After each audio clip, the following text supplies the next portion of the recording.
April மாதத்தில் ஏற்றுமதி வருமானம் $1,380 மில்லியன் பதிவாகியுள்ளது. ஆண்டின் முதல் 4 மாதங்களில் $5,784 மில்லியன் ஏற்றுமதி வருமானம் கிடைத்துள்ளமை குறிப்பிடத்தக்கதாகும். சித்திரை புத்தாண்டுக்கு பின்னர் அறுவடை செய்யப்பட்ட தேயிலையை கண்டி ஸ்ரீ தலதா மாளிகைக்கு சமர்ப்பிக்கும் நிகழ்வு இன்று நடைபெற்றது. பெருந்தோட்டம் மற்றும் சமூக உட்கட்டமைப்பு அமைச்சர் சமந்த வித்யாரத்ன, இலங்கை தேயிலை அதிகார சபையின் ஆணையாளர் KAMK ஜெயவர்தன உள்ளிட்ட பலர் நிகழ்வில் பங்கேற்றிருந்தனர்.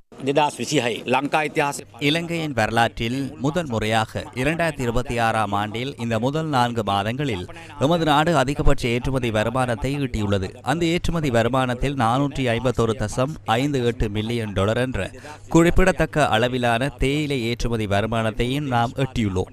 2024ஆம் ஆண்டில் நாங்கள் ஆட்சிக்கு வருவதற்கு முன்னர் ஆண்டை எடுத்துக்கொண்டால் இலங்கையின் மொத்த தேயிலை உற்பத்தி 264 மில்லியன் கிலோகிராமாக இருந்தது.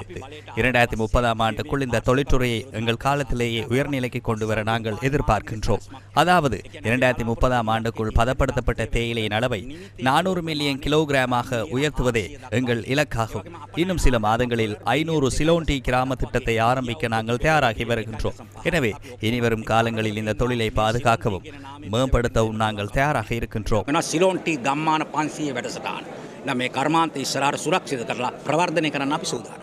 இதேவேளை சப்ரகமுவ மாகாண தேயிலை அறுவடை விழா பெருந்தோட்டம் மற்றும் சமூக உட்கட்டமைப்பு பிரதி அமைச்சர் சுந்தர்லிங்கம் பிரதீப் தலைமையில் இன்று நடைபெற்றது.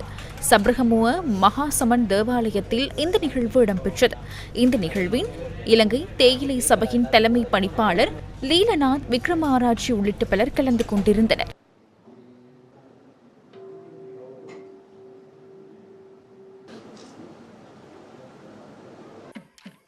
இதேவேளை மலையகத்தின் பிரதான தேயிலை அறுவடை விழா ரம்புடை பக்த ஹனுமான் ஆலயத்தில் இன்று நடைபெற்றது. புதிய தேயிலை வைக்கப்பட்டு பக்த ஹனுமான் சுவாமிக்கு சிறப்பு பூஜைகளும் நடத்தப்பட்டன.